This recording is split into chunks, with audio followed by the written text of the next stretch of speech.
അതുപോലെ ഇതിനൊക്കെ സമ്മറൈസ് ചെയ്ത സംഭവം എന്ന് വെച്ചാൽ ഒരു ലോങ് ടേം ഒരു വ്യൂ ആണ്. പിള്ളേരുടെ ഫോർമേഷൻ ഇന്നോ നാളെ കൊണ്ടോ ഇങ്ങനെ മാറ്റാൻ പറ്റുന്നതല്ല. അത് ഒരു പിള്ളേര് ഒരു 10, 15, 20, 30 വയസ്സ് വളരും.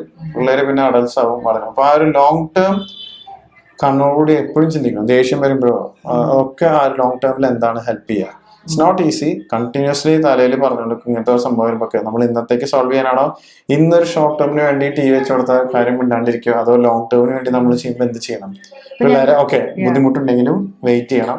എക്സാമ്പിൾ എനിക്ക് തോന്നുന്ന ഫോൺ ഇപ്പൊ ഇന്നത്തെ കാലത്ത് അതൊരു എക്സാമ്പിൾ ആയിട്ട് പറയും. നമുക്ക് ഫോൺ പിള്ളേർക്ക് കൊടുക്കാനായിട്ട് ഭയങ്കരമായിട്ട് ടെംപ്റ്റേഷൻ ചിലപ്പോൾ വരും. കാരണം വെച്ച് കഴിഞ്ഞാൽ ഇപ്പം ഞങ്ങൾ നിൽക്കുന്നിടത്തൊക്കെ അത് വളരെ കോമൺ ആണ്.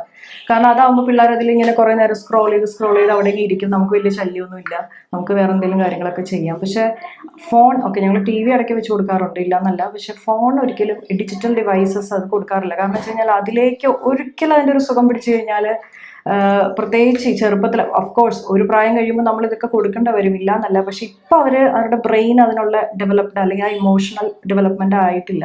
അപ്പോൾ ആ ഡിജിറ്റൽ ഡിവൈസിൽ നിന്ന് മാറി നിൽക്കും. അപ്പോൾ അതിൻ്റെ ഒരു അഡ്വാൻറ്റേജ് എനിക്ക് തോന്നിയിട്ടുള്ളത്, ഈ ഫോൺ മാറ്റി വെക്കാന്ന് പറയുമ്പോൾ നമ്മൾ പിള്ളേരെ എൻഗേജ് ചെയ്യണം. അത് it's a lot of effort. നമ്മൾ പിള്ളേരുടെ കൂടെ, പിന്നെ നമ്മൾ നമ്മുടെ ഫോൺ മാറ്റി വെക്കണം. പിള്ളേരെ എവിടെ എടുത്തിട്ട് നമ്മൾ ഫോണിൽ സ്ക്രോൾ ചെയ്തിട്ടുള്ള കാര്യമില്ല. അപ്പം നമ്മുടെ ഫോണും മാറ്റണം, പിള്ളേർക്ക് കൊടുക്കുന്നത് മാറ്റണം, അവരെ എൻഗേജ് ചെയ്യുകയും ചെയ്യണം. It's a lot of effort. പക്ഷെ അതൊരു ലോങ് ടേമിൽ നോക്കുമ്പോൾ ദാറ്റ് ഹെൽപ്സ് ചിൽഡ്രൻ അല്ലേ, അവരുടെ ഫോർമേഷൻ. അതാകുമ്പോൾ പലപ്പോഴും ഞാൻ ശ്രദ്ധിച്ചിട്ടുള്ളതെന്ന് വെച്ചാൽ കുറേ ബോറടിക്കും. അപ്പോൾ ഞാൻ പറയും ബോറടി കഴിച്ചിട്ട് നല്ലതാണ്, ബോറടിക്കട്ടെ. അന്നേരത്തേക്കും തന്നെ അവർ തന്നെ എന്തെങ്കിലുമൊക്കെ നോക്കിക്കണ്ട് അങ്ങോട്ടും ഇങ്ങോട്ടും കളിക്കും. അപ്പോൾ എനിക്ക് തോന്നുന്നു നമ്മളിങ്ങനെ ഈസി റിസോർട്ട് ചെയ്ത് കഴിഞ്ഞാൽ പ്രശ്നം അങ്ങനത്തെ ഫോർമേഷൻ ഉണ്ടാവത്തില്ല. പിന്നെ അവരെ നമുക്ക് തിരിച്ചു കൊണ്ടുപോകാൻ കുറേ കൂടെ പാടായിരിക്കും. ഫ്രീ പ്ലേ അത് കോണ്ടെക്സ്റ്റ് ഉണ്ട്. ഇപ്പൊ ഞങ്ങളുടെ കോണ്ടെക്സ്റ്റിൽ പിള്ളേർക്ക് പുറത്തിറങ്ങി കളിക്കാൻ പറ്റില്ല, തണുപ്പാണ്. അപ്പൊ വീടിന്റെ ഉള്ളിൽ തന്നെ ചെയ്യണം. അപ്പൊ എന്ത് ചെയ്യും, ചിലപ്പോ ഇടി ഉണ്ടാക്കും. അത് ഞാൻ ചുമ്മാ അവര് തന്നെ ഓരോ കളികൾ കണ്ടുപിടിക്കും. ഇപ്പൊ നാട്ടിൽ വരുമ്പോ വ്യത്യാസമുണ്ട്. അവർക്ക് പുറത്തിറങ്ങി നടക്കാനോ അവിടെ എന്താ ചെയ്യണമെന്നോ അപ്പുറത്തെ വീട്ടിൽ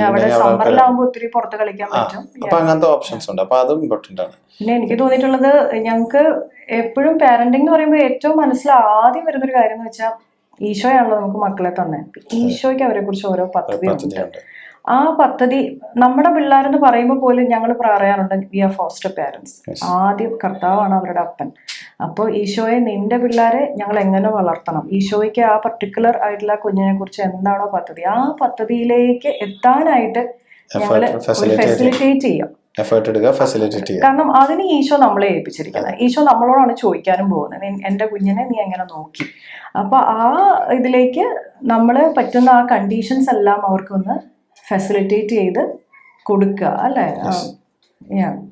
അപ്പോ ലാസ്റ്റ്ലി പറയാനുള്ള വെച്ചാൽ പിള്ളേരുടെ കൂടെ ഇൻഡിവിജ്വലി ഇച്ചിരി ക്വാളിറ്റി ടൈം സ്പെൻഡ് ചെയ്യാൻ. എനിക്ക് തോന്നുന്നു ഞാനൊരു കോട്ട് വായിക്കുന്നത് ഭയങ്കര നല്ലതായിരിക്കും. ഞങ്ങളെ ഭയങ്കരമായിട്ട് ഇൻസ്പയർ ചെയ്ത ഒരു കോട്ടാണ്, C.S. ലൂയിസിന്റെ ഒരു കോട്ടാണ്. Children are not a distraction from more important work. They are the most important work. അതൊരു ഞങ്ങളെ ഭയങ്കര ഇൻസ്പയർ ചെയ്തുകൊണ്ടിരിക്കുന്ന ഒരു കോട്ട. അവരാണ് they are the most important work. കാരണം നമ്മൾ നെക്സ്റ്റ് ജനറേഷനെ നമ്മൾ ഫോം ചെയ്യുകയാണ്. അപ്പോൾ അതൊരു അല്ലേ, അത്രയും ഇമ്പോർട്ടൻ്റ് ആയിട്ടുള്ള ക്രിട്ടിക്കൽ ആയിട്ടുള്ളൊരു ജോലിയാണ്. അപ്പോൾ അതിനെ നമ്മൾ എൻജോയ് ചെയ്യാന്ന് വെച്ചാൽ എപ്പോഴും അങ്ങനെയല്ല, പക്ഷെ അതിനെ നമ്മൾ എംബ്രേസ് ചെയ്ത് നമ്മൾ we are the primary educators. നമ്മൾ ആദ്യം ഇവാഞ്ചലൈസ് ചെയ്യേണ്ടത് നമ്മുടെ മക്കളെ. ഓഫ് കോഴ്സ് നമുക്കൊന്നും ഗ്യാരണ്ടി ചെയ്യാൻ പറ്റത്തില്ല, പക്ഷെ we can keep on putting effort and keep on surrendering to Lord.